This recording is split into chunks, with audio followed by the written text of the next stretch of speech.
है, आप लोगों ने दोनों लेक्चर देखा होगा, लेक्चर 1 लेक्चर 2। अब उसी को हम आगे बढ़ाते हुए आप लोगों को थर्ड लेक्चर में ले जाते हैं, जो भारत के संवैधानिक विकास को हम डिस्कस किए थे लास्ट क्लास में, उसी को हम आगे बढ़ा रहे हैं अब। ठीक है, सबसे पहला ये समझिए, जो जिस समय ये आया था, हम बोले थे ना, आपको बताया था ना, ब्रिटिश पार्लियामेंट के थ्रू कंपनी पे कंट्रोल करना स्टार्ट हुआ था। पहली बार स्टार्ट किया था, पहली बार वो कंट्रोल करने की कोशिश किया था, क्योंकि मैंने आपको बताया था अराजकता का माहौल हो गया था दोनों साइड, इंडिया में भी और ब्रिटेन में भी। तो उस समय जो पीएम थे Lord north, present British PM जो थे उस समय लॉर्ड नॉर्थ, कभी कभी पूछा जाता है ये क्वेश्चन। ठीक है, प्रेजेंट ब्रिटिश पीएम जो पीएम थे लॉर्ड नॉर्थ, यही एक सीक्रेट कमिटी का गठन किया। सीक्रेट कमिटी का गठन करने के बाद, सीक्रेट कमिटी के गठन के बाद कंपनी को पे कंट्रोल करने का अधिकार करने की कोशिश किया। सीक्रेट कमिटी, याद रखिएगा, सीक्रेट कमिटी के द्वारा ही कंपनी पे अधिकार, कंपनी पे फर्स्ट कंट्रोल करने का प्रयास किया गया था। तो इसी के रिकमेंडेशन, सीक्रेट कमिटी के रिकमेंडेशन से ब्रिटिश पार्लियामेंट में एक बिल पास हुआ, जिसे सीक्रेट कमिटी कहते हैं। उस बिल पास होने के बाद कंपनी पे अपना कंट्रोल करना स्टार्ट किया था। ठीक है, उस समय कौन थे पीएम ब्रिटेन में? Lord north. ठीक है, अब देखिए, सबसे पहला जो था, आपको हम बताए थे कौन सा एक्ट आया था? Regulating act. रेगुलेटिंग एक्ट कब आया था? 1773 में आया था। 1773 में रेगुलेटिंग एक्ट आया था। इस हिसाब से डिस्कस किया जा रहा है, जो ना ही हिंदी मीडियम को दिक्कत हो, ना ही इंग्लिश मीडियम वाले बच्चों को दिक्कत हो। तो फर्स्ट एक्ट आपका रेगुलेटिंग एक्ट 1773 आया था। इस एक्ट में देखिए कुछ बातें हमारे, इस एक्ट में जब सीक्रेट कमिटी वहां पे पास हुआ था, तो उसमें कुछ प्रोविजन ऐसा था जो कुछ इंडियंस यहां पे भी सुधार हो और इंग्लैंड में भी सुधार हो, न ब्रिटेन में भी सुधार हो कंपनी के लिए। तो सबसे फर्स्ट टाइम कंपनी जो है, कंपनी पे पार्लियामेंट कंट्रोल फर्स्ट प्रयास किया गया था। पहला काम इंग्लैंड में किया गया था, कंपनी के ऊपर फर्स्ट प्रयास किया गया था कंट्रोल करने का। किसके द्वारा? ब्रिटिश पार्लियामेंट के द्वारा। ये पॉइंट याद रखिए, फर्स्ट प्रयास था, ये प्रथम प्रयास, इसे लिख सकते हैं यहां पे, प्रथम प्रयास। कंपनी पर ब्रिटिश पार्लियामेंट, यहां पे लिख सकते हैं आपको ब्रिटिश पार्लियामेंट, ब्रिटिश पार्लियामेंट के द्वारा कंट्रोल करने का प्रथम प्रयास किया गया था रेगुलेटिंग एक्ट 1773 में। ठीक है, पहला पॉइंट ये। दूसरा पॉइंट, वहां पे क्या होता, कंपनी के काम को, कंपनी के वर्क को देखने के लिए इंग्लैंड में दो ग्रुप बनाया गया था। एक ग्रुप का नाम था कोर्ट ऑफ डायरेक्टर, दूसरे ग्रुप का नाम था कोर्ट ऑफ प्रोपराइटर्स। ठीक है, कोर्ट ऑफ डायरेक्टर जो होते थे, निदेशक मंडल होते थे, और यही कंपनी को निर्देश देते थे कैसे क्या करना है, कैसे कैसे काम करना है। ये निदेशक मंडल होते थे, कोर्ट ऑफ डायरेक्टर। इसमें टोटल 24 मेंबर होते थे। कितने? टोटल 24 मेंबर होते थे कोर्ट ऑफ डायरेक्टर में। ठीक है, और कोर्ट ऑफ प्रोपराइटर्स कौन होते थे? जो निवेशक होता था। निवेशक मतलब जो भी ईस्ट इंडिया कंपनी के अंदर निवेश किया हुआ था उसे हम कहते थे कोर्ट ऑफ प्रोपराइटर, जिसे निवेशक मंडल कहते हैं। ठीक है, हिंदी में से निवेशक मंडल कहते हैं। अब देखिए, ये जो कोर्ट ऑफ डायरेक्टर में 24 मेंबर्स होते हैं, इस मेंबर का सिलेक्शन जो है कोर्ट ऑफ प्रोपराइटर के द्वारा ही होता है। किसके द्वारा होता है? कोर्ट ऑफ प्रोपराइटर के द्वारा ही इस 24 मेंबर्स का सिलेक्शन होता है। ठीक है, और इसी में से किसी एक को फिर सेलेक्ट करके उसका चेयरमैन बनाया जाता था, जो कंपनी का सबसे बड़ा अधिकारी होता था। सबसे बड़ा अधिकारी वही होता था। पहले तो 24 मेंबर सेलेक्ट करते थे। कौन सेलेक्ट करते थे? कोर्ट ऑफ डायरेक्टर में 24 मेंबर होते थे। ठीक है, कोर्ट ऑफ डायरेक्टर में कितने? 24 मेंबर है। उस 24 मेंबर को सेलेक्ट कौन करते थे? Court of proprietors. ठीक है, और उस 24 मेंबर को सेलेक्ट करने के बाद उसी में से एक बंदे को हेड बनाया जाता है, जो कंपनी का सबसे बड़ा ऑफिसर कहा जाता था। उसी के अधीन वो काम करते थे, यानी कि निदेशक का मतलब देख रेख, ठीक है, गाइडलाइन तैयार करना। जो भी गाइडलाइन ब्रिटिश संसद से आता था उसको देख के उसको एग्जीक्यूट कराने का काम करते थे, ठीक है। अब सबसे पहली बार कंपनी को पॉलिटिकल एक्टिविटी में काम मिला करने के लिए इसी एक्ट के द्वारा, फर्स्ट टाइम पॉलिटिकल एक्टिविटी में आया। ये सारे काम कहां पे हुए थे? ब्रिटेन में। कहां पे? ब्रिटेन से जारी हुआ था ये सारा काम, अब ब्रिटेन के अंदर हुआ था। और ये पॉलिटिकल एक्टिविटी कंपनी कहां कर रहे थे? इंडिया में। इसके बाद जो हुआ सारे इंडिया के अंदर हुआ, ठीक है। ये दो चीज हमेशा याद रखिएगा, जो ब्रिटेन में हुआ parliamentary control first time, plus company के वर्क को देख रेख करने के लिए court of director, court of proprietor का गठन हुआ, ठीक है। अब देखिए इंडिया में क्या हुआ, पहली बार इसी एक्ट के थ्रू कंपनी जो है पॉलिटिकल एक्टिविटी करना स्टार्ट किया, ठीक है, ये भी पॉइंट। अब देखिए इससे पहले क्या होता था, इससे पहले गवर्नर जनरल हुआ करता था, बंगाल का गवर्नर जनरल, इस तरह से गवर्नर जनरल का कंसेप्ट होता था, मद्रास प्रेसिडेंसी का गवर्नर जनरल, बॉम्बे प्रेसिडेंसी का गवर्नर जनरल। तो इसी एक्ट के थ्रू बंगाल के गवर्नर को गवर्नर जनरल बना दिया गया। क्या बना दिया गया? बंगाल के गवर्नर को गवर्नर जनरल का नाम दिया गया, गवर्नर जनरल का नाम दिया गया। ये गवर्नर जनरल जो था, फर्स्ट गवर्नर जनरल था आपका वारेन हेस्टिंग, जिसका टेन्योर 1773 से 1785 के बीच में रहा था।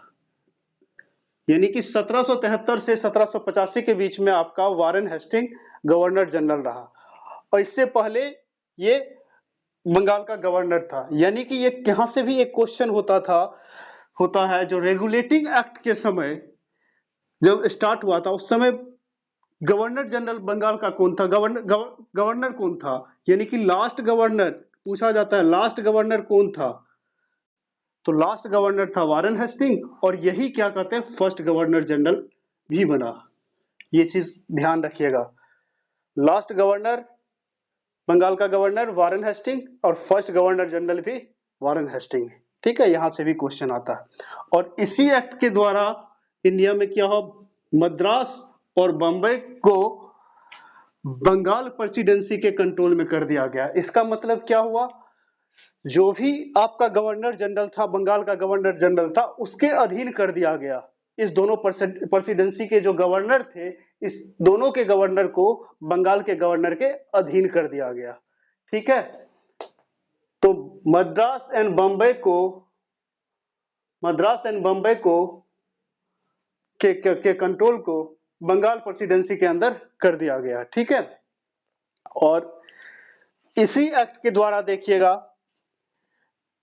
क्रिएट किया गया था गवर्नर जनरल काउंसिल, जो आजकल आप सुनते होंगे मंत्री परिषद आजकल सुनते हैं। हमारे कंट्री में क्या है, डेमोक्रेसी है, तो मंत्री परिषद का कंसेप्ट है। तो उसी तरह यहाँ पे गवर्नर जनरल काउंसिल क्रिएट किया गया। गवर्नर जनरल का मंत्री परिषद था, ठीक है, ये समझिए आप। तो इसमें गवर्नर जनरल काउंसिल जो क्रिएट किया गया था, इसमें 4 मेंबर होते थे और एक गवर्नर जनरल होते थे। तो टोटल कितने मेंबर होते थे? 5 मेंबर होते थे। कितने मेंबर होते थे टोटल? 5 मेंबर होते थे। अब देखिए यहीं से एक चीज आपको पता चलेगा, कोई भी यहां से आता था ना point, court of director, court of proprietor मिलके जो ये कोर्ट ऑफ डायरेक्टर या वहां पार्लियामेंट्री से कोई भी रूल बन के आता था, तो वहां पे डिस्कस होता था। कहां पे होता था? गवर्नर जनरल काउंसिल में होता था।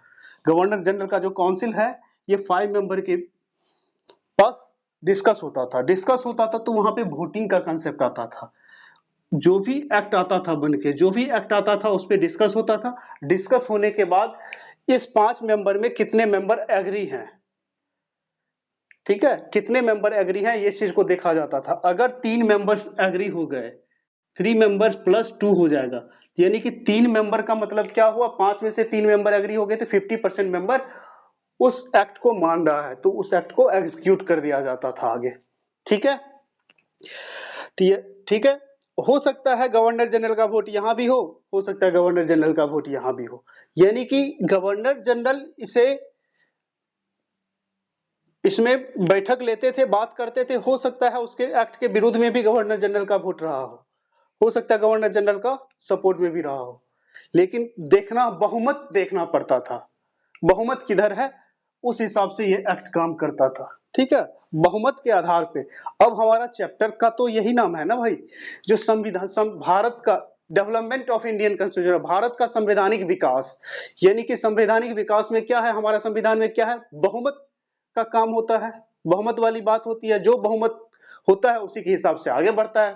कोई भी पॉलिसी बिल आता है, पॉलिसी बिल के बारे में आपको हम डिस्कस किए थे। ठीक है, तो बहुमत के बारे में जो आपको हम बताए थे, यहीं पे क्या कहते हैं, बहुमत का पहला कंसेप्ट यहीं से मिलता है, जो बहुमत माने जो प्रणाली है, संसदीय प्रणाली है अपना, वहां पे बहुमत से कोई बिल पास होता है तो वो बिल का कंसेप्ट रेगुलेटिंग एक्ट से ही आता है।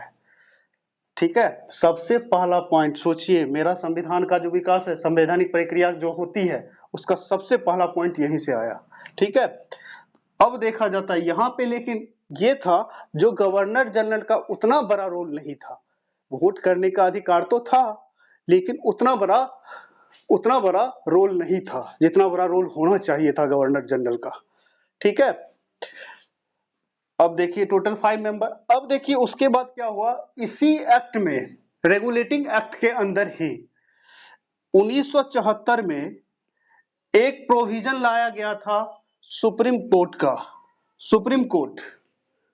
ठीक है, किसी किसी बुक में कोर्ट लिखा है, सुप्रीम कोर्ट का प्रोविजन लाया, जो फोर्ट विलियम कलकत्ता में एस्टेब्लिश किया गया था। फोर्ट विलियम कलकत्ता में सुप्रीम कोर्ट का प्रोविजन लाया गया।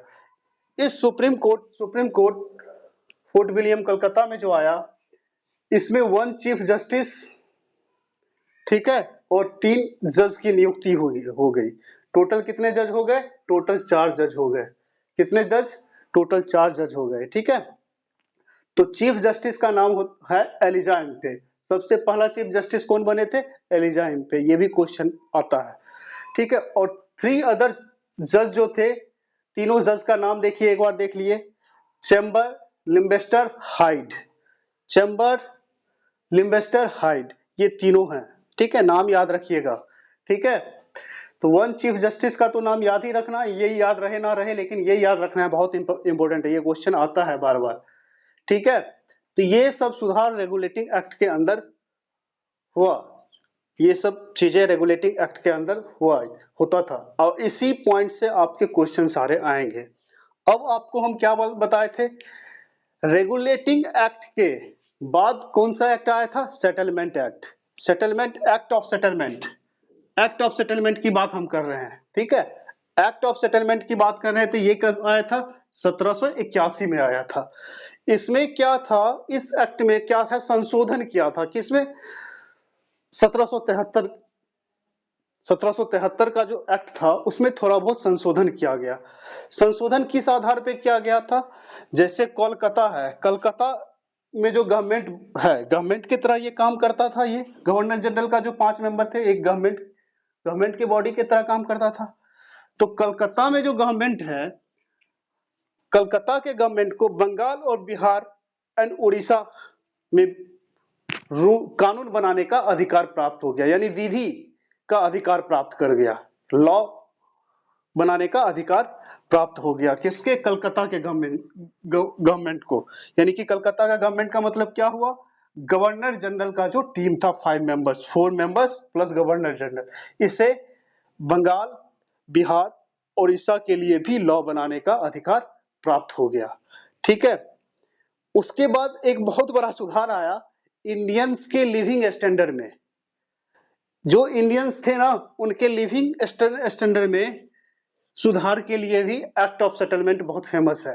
यहाँ के लाइफ स्टाइल को जीने का जो तरीका है ना, इस जीने के तरीके को उठाया गया थोड़ा। ठीक है, तो एक्ट ऑफ सेटलमेंट में यही सब सुधार हुआ।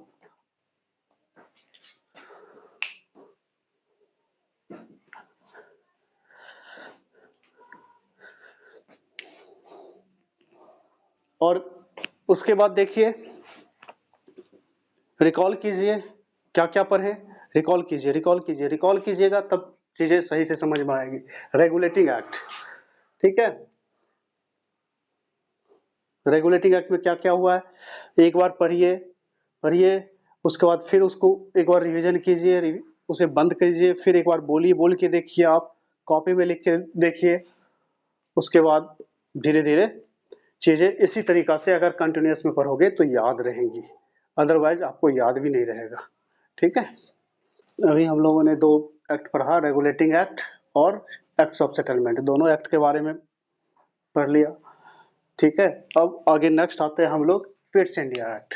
Fits India act, fits India act कब आया था, 1784 में आया था। कब आया था, 1784 में। इसमें भी कुछ पॉइंट्स हैं, उस पॉइंट्स को भी दोस्तों हम लोग पढ़ेंगे, प्लस पढ़ने के साथ साथ उसे याद भी रखेंगे। क्या करेंगे, पढ़ने के साथ साथ उसे याद भी रखेंगे। याद रखना दोस्तों जरूरी है, क्योंकि आप पढ़ोगे, याद रखोगे, तभी एग्जाम में परफॉर्म करोगे। एग्जाम में परफॉर्म करना है तो आपको ये सब चीज याद रखना जरूरी है। अब देखिए इस एक्ट में क्या हुआ था, जस्ट इससे पहले आया था act of settlement. Act of settlement में क्या क्या था, लिविंग स्टैंडर्ड जो थे इंडियंस के उसको बढ़ाया गया था।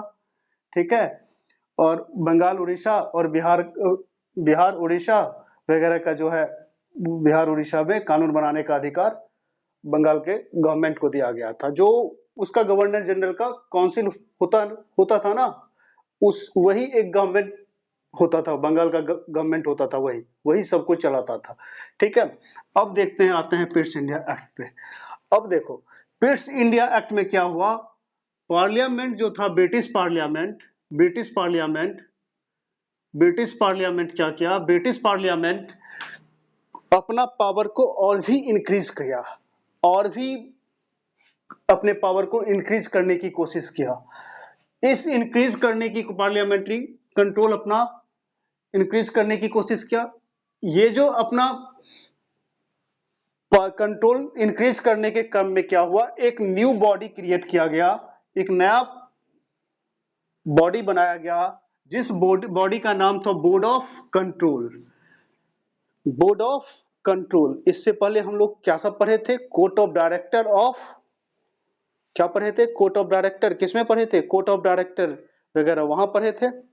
यहां पे बोर्ड ऑफ कंट्रोल की बात कर रहे हैं। बोर्ड ऑफ कंट्रोल एक बॉडी नया क्रिएट किया, जिसका काम था सिर्फ पॉलिटिकल अफेयर्स इशू को देखना। किसका, सिर्फ पॉलिटिकल इशू को देखेगा इंडिया के अंदर। पहले क्या था, वो दोनों बॉडी इंग्लैंड में बनाया गया था, उनका काम क्या था, पॉलिटिकल और कॉमर्शियल दोनों देखते थे वो लोग। ठीक है, पॉलिटिकल और कॉमर्शियल दोनों काम देखते थे वो लोग। लेकिन जब पिट्स इंडिया एक्ट आया तो इसमें क्या किया, थोड़ा सा चेंज कर दिया कहानी। चेंज क्या कर दिया, यानी कि कंपनी पे अपने कंट्रोल को और बढ़ाया गया। बढ़ाने के लिए क्या किया गया था, एक नया बॉडी क्रिएट किया जिसका नाम था बोर्ड ऑफ कंट्रोल। ये क्या कर रहा था, to manage the political issue, ये पॉलिटिकल इशू को मैनेज करता था। इसमें टोटल कितने मेंबर होते थे, 6 मेंबर। याद रखना दोस्तों, गवर्नर जनरल काउंसिल का मेंबर हम नहीं बोल रहे हैं, या कंफ्यूजन नहीं होना चाहिए। गवर्नर जनरल का मेंबर पूछेगा, जो गवर्नर जनरल का काउंसिल था उसका मेंबर पूछेगा तो उसका मेंबर अलग ही है। ठीक है, इससे पहले गवर्नर जनरल का मेंबर आप पढ़े होंगे कितना, 5। तो दिमाग में तुरंत ये नहीं होना चाहिए जो अरे वही है, उसी का एक बढ़ गया होगा, ऐसा नहीं है। ये आपका बोर्ड ऑफ कंट्रोल है, ये ध्यान रखना है। कहां पे हम क्या पढ़ रहे हैं, इस चीज को ध्यान रखना बहुत जरूरी है। ठीक है, बोर्ड ऑफ कंट्रोल में कितने मेंबर थे, 6। तो इसका स्ट्रक्चर जो होता था, चांसलर ऑफ एक्सचेकर होता था एक और राज सचिव होता था एक, प्लस 4 प्रिवी काउंसिल का सदस्य होता था। ठीक है, चांसलर ऑफ एक्सचेकर, इस तरह से इसका स्ट्रक्चर होता था। ठीक है, इस तरह से स्ट्रक्चर होता था। अब देखो बोर्ड ऑफ कंट्रोल क्या था, to manage the political issue. तो आप इससे पहले पढ़े थे कोर्ट ऑफ डायरेक्टर के बारे में। पहले क्या होता था, कोर्ट ऑफ डायरेक्टर ही दोनों इशू को मैनेज करता था। अब इसे चेंज कर दिया, अलग अलग बोर्ड बनाया, तो कंपनी पे कंट्रोल ज्यादा बढ़ गया पार्लियामेंट का। ठीक है। Court of director, court of director क्या करता था? Allow to manage commercial issues, यानी कि ये कॉमर्शियल इशू को मैनेज करता था। और बोर्ड ऑफ कंट्रोल क्या करता था? पॉलिटिकल इशू को मैनेज करता। बोर्ड ऑफ कंट्रोल पॉलिटिकल, ठीक है, बोर्ड ऑफ कंट्रोल पॉलिटिकल, हमेशा याद रखना। और court of directors, court of directors manage commercial affairs, ठीक है। अब इसमें क्या है, अब देखो board of control political issue को तो देखता था, इसको एक और अधिकार क्या मिला? गवर्नर जनरल, गवर्नर जनरल यही बनाता था, यही हटाता था, जिसको मन होता था यही board of control he governor general को सेलेक्ट करके लाता था, ठीक है। हटाना होता था तो board of control he decision करके गवर्नर जनरल को हटाता था। ये भी याद रखिएगा ये पॉइंट, ठीक है। अब देखो यहां पे गवर्नर जनरल के पावर को थोड़ा इंक्रीज कर दिया गया। क्यों इंक्रीज कर दिया गया? तो गवर्नर जनरल काउंसिल जो होता था वहां पे 4 मेंबर प्लस एक गवर्नर जनरल होता था। तो 5 मेंबर कोई भी रूल रेगुलेशन आता था तो उस पर डिस्कस होता था। तो जो भी रूल रेगुलेशन आता था, कोई लॉ आता था, ठीक है, कोई भी लॉ आता था, उसमें 5 मेंबर में 3 वोट जहां चला जाता था, ठीक है, मेजोरिटी जिधर होता था वो बिल को पास माना जाता था, ठीक है। अब यहाँ पे क्या हुआ, उस 4 मेंबर में से एक मेंबर को घटा के 3 मेंबर कर दिया और यहाँ पे 1 मेंबर कर दिया। 1 ये गवर्नर जनरल हो गया और 3 मेंबर्स हो गया, जो वहां पे 4 मेंबर हुआ करते थे गवर्नर जनरल काउंसिल का। वहां पे गवर्नर जनरल काउंसिल का कितने मेंबर होते थे? 4, ठीक है, प्लस एक गवर्नर जनरल होते थे। यहाँ पे क्या है? 3 + 1 यानी कि टोटल 4 मेंबर। अब यहाँ पे कोई इश्यूज आते थे, ठीक है, कोई भी रूल रेगुलेशंस आते थे, उस पे जब मीटिंग होती थी तो उस पे भी वोटिंग होता होगा ना दोस्तों। तो उस पे भी वोटिंग जब होता था दोस्तों, अगर वोट 2+2 में डिवाइड होता था, 2+2 में, तो यहाँ पे गवर्नर जनरल का थोड़ा सा वेट बढ़ गया, यानी कि पावर इंक्रीज कर गया। अब 2+2 में देखा जाता था गवर्नर जनरल का वोट किस साइड पड़ा है। अगर गवर्नर जनरल इस साइड वोट किया तो इस ग्रुप का बात माना जाएगा। मान लीजिए ए ग्रुप ये है और बी ग्रुप ये है, ठीक है। तो ए ग्रुप में अगर गवर्नर जनरल का वोट पड़ा होगा तो ए ग्रुप की बात मानी जाएगी। अगर बी ग्रुप में गवर्नर जनरल का वोट पड़ा होगा तो बी ग्रुप का बात, यानी कि गवर्नर जनरल के वोट से डिसाइड होता था। समझ गए? गवर्नर जनरल के वोट से डिसाइड होता था ये चीज, ठीक है। और ये दोनों के कारण board of control of court of director के कारण क्या होने लगा दोस्तों? डायरेक्टरी सिस्टम एक फिर से स्टार्ट हो गया, जिसे द्वैत शासन कहते हैं। डायरेक्टरी सिस्टम स्टार्ट हुआ इसी से, पिट्स इंडिया एक्ट से ही डायरेक्टरी सिस्टम फिर से स्टार्ट हुआ। 1765 में भी हुआ करता था, जो कि 1773 में उसे एबोलिश कर दिया गया था, खत्म कर दिया गया था, ठीक है। जस्ट उसी टाइप का वो हिस्ट्री में आप पढ़ोगे 1765 में कौन सा डायरेक्टरी सिस्टम चलता था और 1773 में आके उसे खत्म कर दिया था। फिर जस्ट उसी टाइप का कुछ ना कुछ डायरेक्टरी सिस्टम को लाया गया यहाँ पे भी, ठीक है, पिट्स इंडिया एक्ट में, ठीक है, डायरेक्टरी सिस्टम स्टार्ट किया गया। ये भी पॉइंट है, पॉइंट वाइज पूरे पॉइंट को याद रखना है दोस्तों, याद रखना है। और एग्जाम में जाके सिर्फ ऑप्शन देखना है, जो हम जो पढ़े हैं वो ऑप्शन कहाँ है, मुझे 4 ऑप्शन में रिजेक्ट नहीं करना। हम जो पढ़े हैं वो चीज दिख कहाँ रहा है 4 ऑप्शन में, ठीक है। तो डायरेक्टरी सिस्टम स्टार्ट हुआ पिट्स इंडिया एक्ट में। अब इन सारे बातों को ध्यान रखिएगा दोस्तों, पिट्स इंडिया एक्ट में ये सारे पॉइंट हुए। तो उसके बाद आया आपका अमेंडमेंट एक्ट। अमेंडमेंट एक्ट आ गया था कब? 1886 में। कब आया था दोस्तों? 1886 में अमेंडमेंट एक्ट आया। 1886 में अमेंडमेंट एक्ट आया। तो अमेंडमेंट एक्ट में क्या किया था, इससे पहले तो आपको हम बताए थे 1773 से लेके 1785 तक कौन थे? वारेन हेस्टिंग थे। वारेन हेस्टिंग थे क्या? गवर्नर जनरल, ठीक है, गवर्नर जनरल वारेन हेस्टिंग थे। उसके बाद कर्नवालिस आ गए, ठीक है, कर्नवालिस आ गए। तो यहाँ पे क्या हुआ, सेना का प्रमुख, ये जो ये जो अमेंडमेंट हुआ था ना, ये अमेंडमेंट एक्ट हुआ था, सेना का जो हेड बनेगा, जो सैन्य शासन था उसका, सैन्य था उसका, उसका जो प्रमुख होगा गवर्नर जनरल ही होगा। इसी के लिए इस अमेंडमेंट एक्ट को लाया गया था। ये ऑलरेडी उस समय भी आपको पढ़ाए थे जब दो पार्ट किए थे, फेज 1 फेज 2 तब किए थे, 1857 से पहले का, 1857 के बाद का।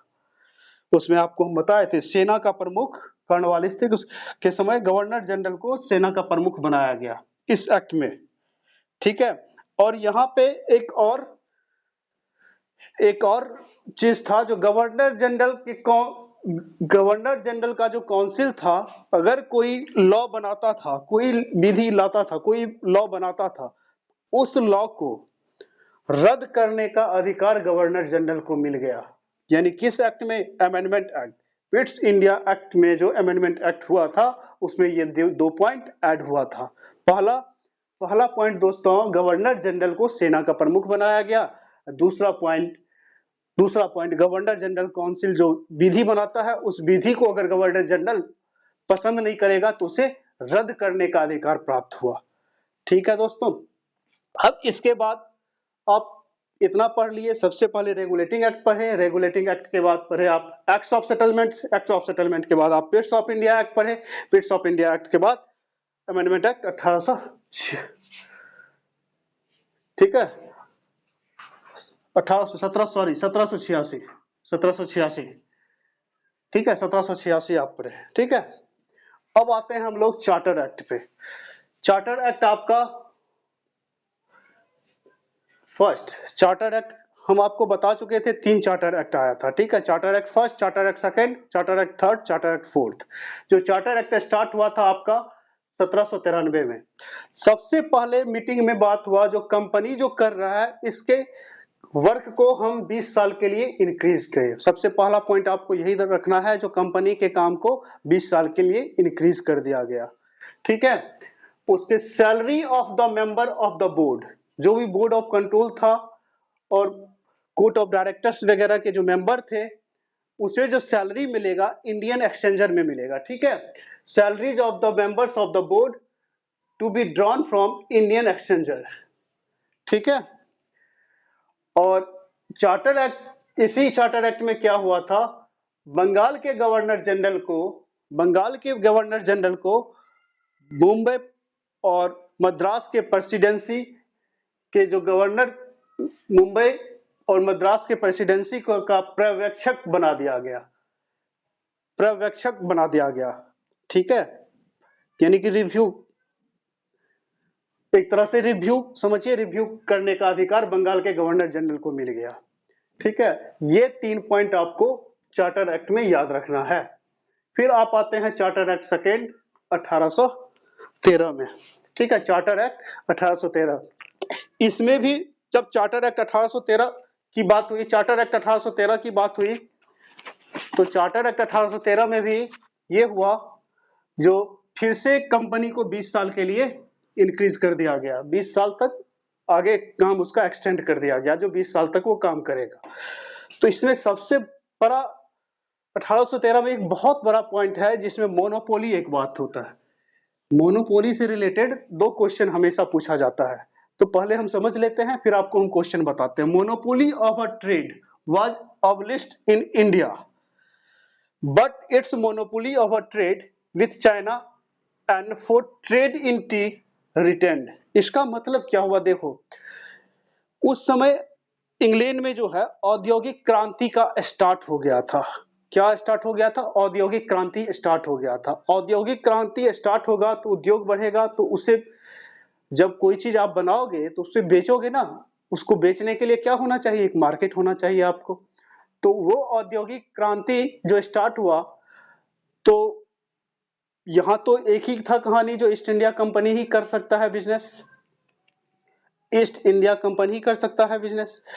तो इस मोनोपोली को इंडिया में खत्म कर दिया गया, जो अब कोई और भी ग्रुप आके यहाँ पे बिजनेस कर सकता है ईस्ट इंडिया, क्योंकि ईस्ट इंडिया कंपनी तो पॉलिटिकल इशू को भी देखने लगा था, पूरा पॉलिटिकल हो गया, राजनीतिकरण हो गया था उसका, ठीक है। तो मोनोपोली जो इसका ईस्ट इंडिया कंपनी का खत्म कर दिया ट्रेड बिजनेस करने का, लेकिन ये मोनोपोली चाइना के साथ बरकरार रखा। किसके साथ? चाइना के साथ। प्लस इंडिया में चाय का अधिकार भी ईस्ट इंडिया कंपनी के पास ही रहा। अदर बिजनेस का अधिकार को खत्म कर दिया गया। जो अब कोई और भी ब्रिटेन से ग्रुप आके अपना बिजनेस करना चाहता है तो कर सकता है। तो क्वेश्चन आता है दोस्तों, मोनोपोली को एबलिश कब किया गया था, किस एक्ट के तहत? तो चार्टर एक्ट 1813। कंप्लीटली एबलिश कब किया गया था? कंप्लीटली क्या था? 1833 में। ठीक है, वो आगे हम पढ़ेंगे। ठीक है दोस्तों, अब देखिए इस एक्ट में एक चीज और था। इस एक्ट में आपको company to spend 1 lakh rupees, 1 lakh रुपया इंडियन के एजुकेशन पे खर्चा करने के लिए इसी एक्ट के तहत आया। Company to spend 1 lakh rupees every year on the education of Indians, यानी कि इंडियंस के एजुकेशन पे कंपनी 1 लाख रुपया एक साल में खर्चा करेगा। 1 लाख में पूरा इंडिया पढ़ लेगा, अब समझ जाइए। ठीक है, तो इसी एक्ट में आया था 1813 में। उसके बाद क्रिश्चियन मैशनरीज जो होता है ना, इस रिलीजन का प्रचार करने का अधिकार नहीं था इंडिया के अंदर, लेकिन यही एक्ट के तहत क्रिश्चियन मैशनरीज को इंडिया के अंदर अपने रिलीजन का प्रचार करने का अधिकार भी प्राप्त हुआ। ठीक है, ये सारे पॉइंट इंपॉर्टेंट पॉइंट है, इस सारे पॉइंट से क्वेश्चंस आते हैं। ठीक है, हम लोग पहले चार्टर एक्ट 1813 तक हो गया था, चार्टर एक्ट सेकंड तक हो गया था, चार्टर एक्ट थर्ड हम लोग पढ़ रहे हैं। चार्टर एक्ट थर्ड जो कब हुआ था? 1833 में। तो हम आपको पहले बोल दिए थे हर 20 साल के लिए कंपनी को काम करने का अधिकार देते गया। तो इस एक्ट में भी क्या हुआ? पहला पॉइंट आपको यही ध्यान में रखना है, जो फर्स्ट पॉइंट आपको यही ध्यान में रखना है, जो 20 साल के लिए कंपनी के वर्क को और बढ़ा दिया गया। ठीक है, सबसे पहला पॉइंट। ठीक है, और उसके बाद जो मोनोपोली जो बताए थे, जो चार्टर्ड एक्ट सेकंड में आपको बताए थे मोनोपोली के बारे में, जो इंडिया के अंदर ईस्ट इंडिया कंपनी का मोनोपोली जो है खत्म कर दिया था। सिर्फ चाय के ट्रेड के लिए रिटर्न रखा गया था, प्लस चाइना के साथ भी रिटर्न रखा गया था। तो उसे कंप्लीटली एबलिश्ड कर दिया गया, खत्म कर दिया गया चार्टर्ड एक्ट थर्ड में। देखिए, कंपनी लॉस्ट मोनोपोली, और इसी समय क्या किया? कॉमर्शियल इशू इसका क्लोज हो गया। यानी कि कॉमर्शियल इशू जो था, जो कंपनी कर रहा था, उस कॉमर्शियल इशू इसी समय से खत्म हो गया इसका। ठीक है, अब देखिए इसी एक्ट के तहत आप कहते हो ना दास प्रथा, दास प्रथा जो था, दास प्रथा को एबलिश्ड किया गया था। ठीक है, इसी एक्ट के तहत, जो चार्टर एक्ट 1833 के तहत ही दास प्रथा को खत्म किया था, एबलिश्ड किया गया था। ठीक है, और ये जो दास प्रथा आया था तो 1833 चार्टर एक्ट थर्ड में, लेकिन ये बना कब था? ये बना था 1843 में। और इस समय जो थे गवर्नर जनरल ऑफ इंडिया उस समय हुआ करता था, एलन ब्रो थे।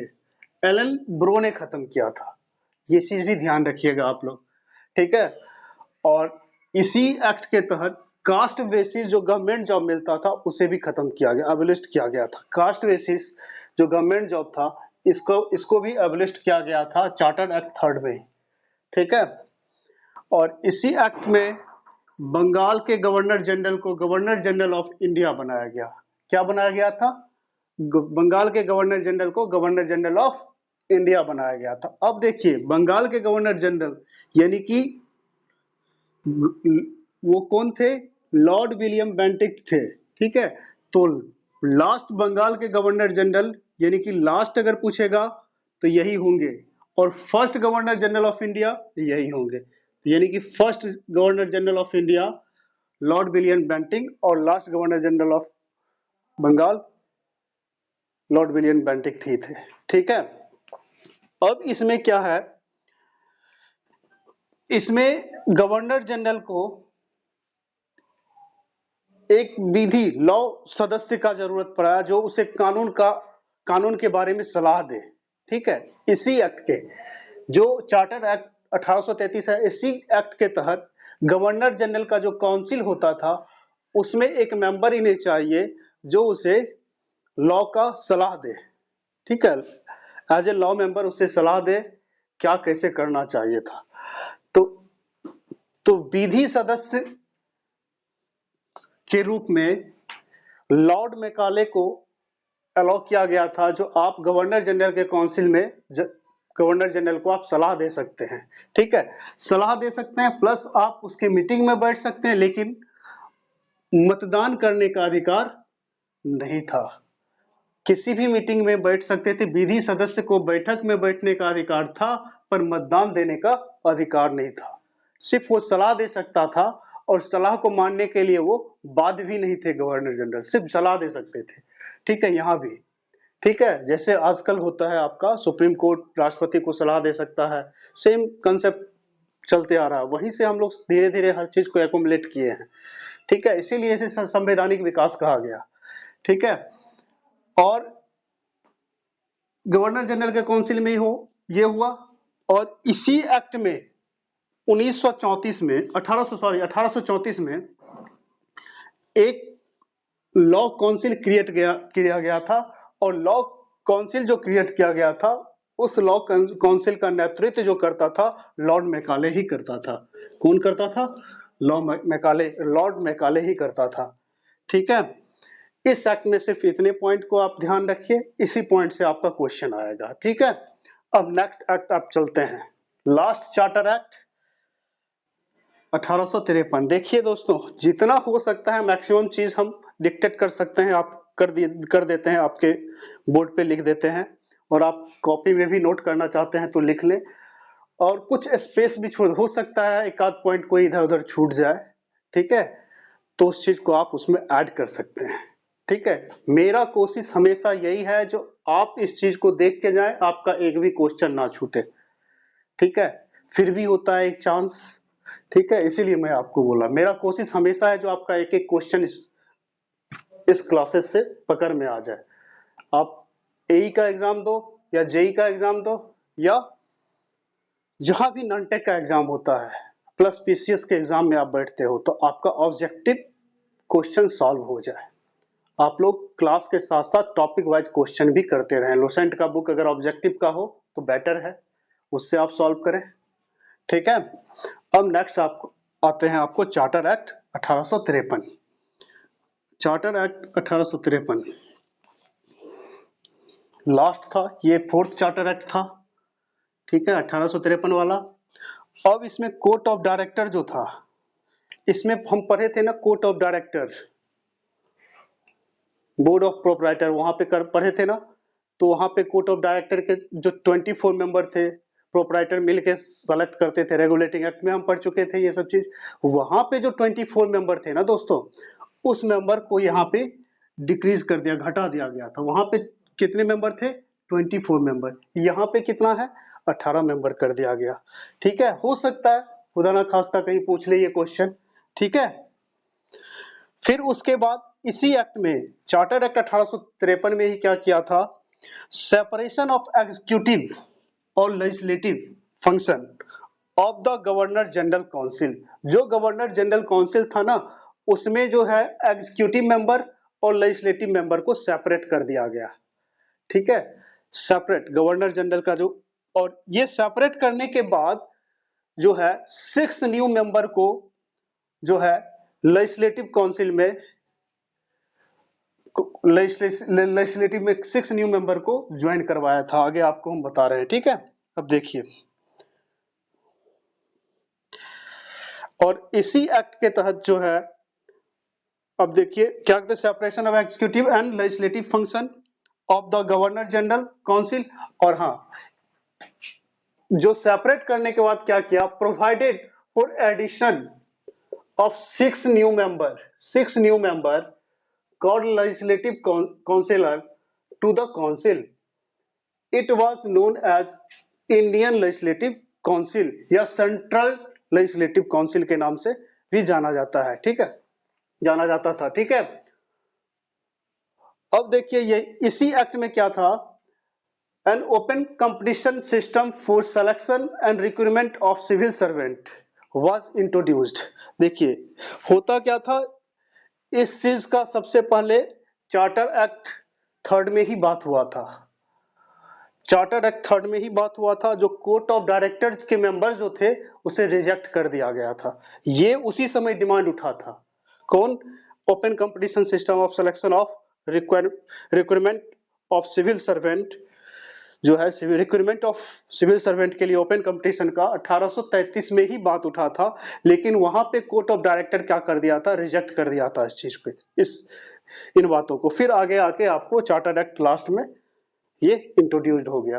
ठीक है, अब देखिए यहां पे, और फर्स्ट टाइम इस एक्ट में क्या है, लोकल रिप्रेजेंटेशन अलाउ हुआ था, जिसमें बंगाल, मद्रास, बॉम्बे और आगरा से लोकल रिप्रेजेंटेशन थे लेजिस्लेटिव काउंसिल के अंदर। ठीक है, कहां कहां से? बंगाल, मद्रास, बॉम्बे और आगरा प्रांतों से लिया गया था। ठीक है, लोकल रिप्रेजेंटेशन। अब इस एक्ट में दो बड़ा इंपॉर्टेंट पॉइंट है, इस पॉइंट को आप याद रखिए। क्या? बंगाल लेफ्टिनेंट गवर्नर का कंसेप्ट इसी एक्ट से आया था। इंडिया के अंदर लेफ्टिनेंट गवर्नर का कंसेप्ट आया था इसी एक्ट के तहत, बंगाल में स्टार्ट हुआ था, जो कि बंगाल के एडमिनिस्ट्रेशन को देखेंगे, एडमिनिस्ट्रेशन का वर्क देखेंगे। ठीक है, लेफ्टिनेंट गवर्नर का। और इसी एक्ट के तहत जो है चार्टर एक्ट 4 1853, इसी एक्ट के तहत जो विधि का सदस्य लॉर्ड मैकाले को वहां बैठाया गया था गवर्नर जनरल के काउंसिल में। याद होगा आपको, बताया गवर्नर जनरल के काउंसिल में विधि का सदस्य को बैठने का जो अधिकार मिला, लेकिन वोट देने का अधिकार नहीं मिला था। डिस्कस करने का, बैठने का अधिकार था, लेकिन वोट देने का अधिकार नहीं था। उसे यहाँ पे परमानेंट कर दिया गया। क्या कर दिया गया? उसे यहाँ पे परमानेंट अधिकार दे दिया गया। ठीक है दोस्तों, अब हम जितने भी कंपनी के एक्ट हैं सारे हम पढ़ लिए। ठीक है, इन्हें हम लोग बार बार रिवाइज करेंगे, एक से दो बार हम देखेंगे इसे, उसके बाद इसका क्वेश्चन सॉल्व करेंगे और फिर आपके अंदर कॉन्फिडेंस आएगा, थोड़ा आप लगेगा जो हाँ आपको नॉलेज कहीं ना कहीं बढ़ रहा है, आपका इनहांस हो रहा है, आपका नॉलेज बढ़ रहा है। तो इसलिए क्वेश्चन बनाना जरूर, क्वेश्चन बनाइएगा आप लोग। ठीक है, क्वेश्चन बनाने से ही कॉन्फिडेंस आएगा, ये देखने बार बार देखने से नहीं, एक दो बार आप देखिए, लेकिन क्वेश्चन जरूर प्रैक्टिस कीजिए, और हो सके तो लाइक भी करिए, सब्सक्राइब भी कीजिए। ठीक है, फिर आपके लाइक और सब्सक्रिप्शन से मुझे भी मोटिवेशन मिलेगा और आगे पढ़ाने का, इससे भी बेटर तरीका से चीजों को डील करने का आप मौका दीजिए। जब तक आप लाइक और सब्सक्राइब नहीं करेंगे तब तक कैसे मोटिवेशन मिलेगा, बताइए आप। ठीक है, इसीलिए आप लोग लाइक करें, सब्सक्राइब करें।